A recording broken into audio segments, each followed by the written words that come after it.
Se eu for fazer a pergunta, eu só tenho que fazer então a inversão do sujeito e do auxiliar, ok?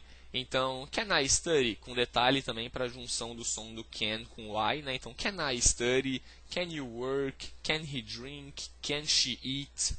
Beleza? Colocando então o meu auxiliar na frente, o meu modal na frente do sujeito, transformei a frase numa pergunta, ok?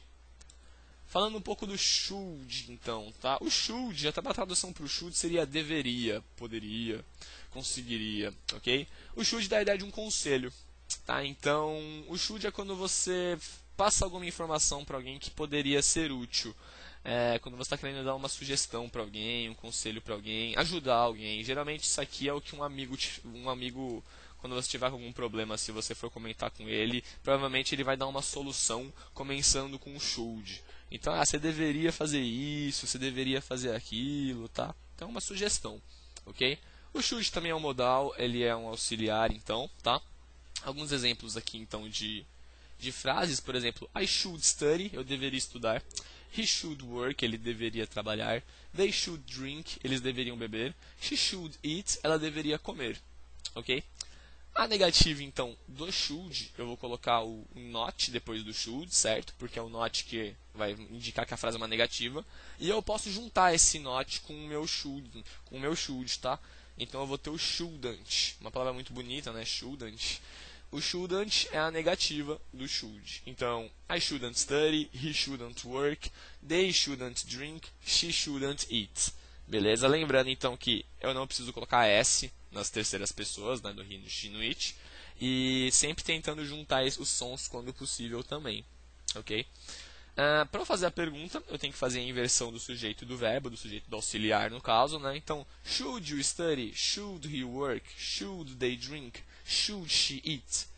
Beleza? Então, fazendo essa inversão, eu já vou ter aqui uma pergunta feita. Beleza? Tranquilo. Vamos ver o nosso terceiro modal, então, que é o must, ok? O must, ele significa deve, mas o must já dá uma ideia de obrigação, tá? Então, o must é uma coisa que você não tem muita escolha, você tem que fazer, é uma coisa que você sabe que você tem que fazer e ela deve ser feita, bom, dependendo do universo de tempo que você estiver trabalhando, mas ela tem que ser feita, ok? É uma forma fácil de pensar nisso aí, né? Comparando com o should, que a gente viu agora há pouco. Um amigo seu chega para você e fala, you should study, você deveria estudar, porque a gente tem prova amanhã. Seu professor vai chegar para você e vai falar assim, you must study, porque nós temos prova amanhã. Tá? Então é a diferença, seu amigo está dando um conselho, seu professor está falando, ó, é bom você estudar, porque a gente tem prova amanhã. Então é uma obrigação sua estudar, ok? O must trabalha da mesma forma, tá? Então o must é um auxiliar, você pode colocar o must logo em seguida um verbo, ok? A terceira pessoa também não vai precisar de S. Então, por exemplo, aqui a gente tem umas frases. I must work, eu devo trabalhar. She must go, ela deve ir. They must study, eles devem estudar. He must eat, ele deve comer. Beleza? Como must auxiliar, se eu colocar o not depois dele, eu vou ter a forma negativa, correto? Então, I mustn't work. Mustn't é uma palavra muito bonita também. She mustn't go, ela não deve ir. They mustn't study, eles não devem estudar. He mustn't eat, ele não deve comer.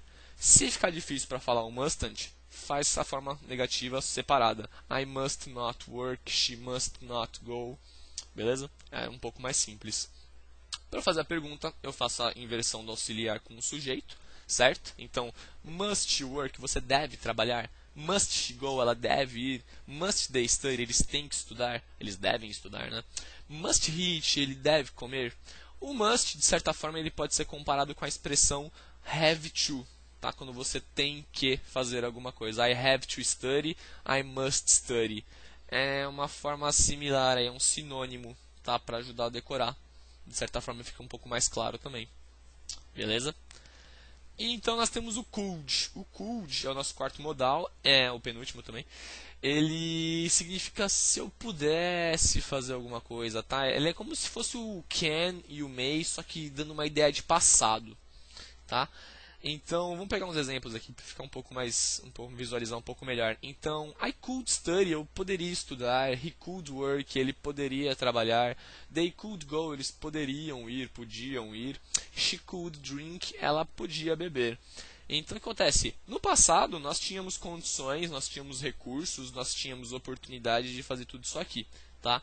No passado. No momento, nós não sabemos, né? Mas como a frase está remetendo a um tempo que já passou, então a gente pensa numa ideia que já aconteceu, ok?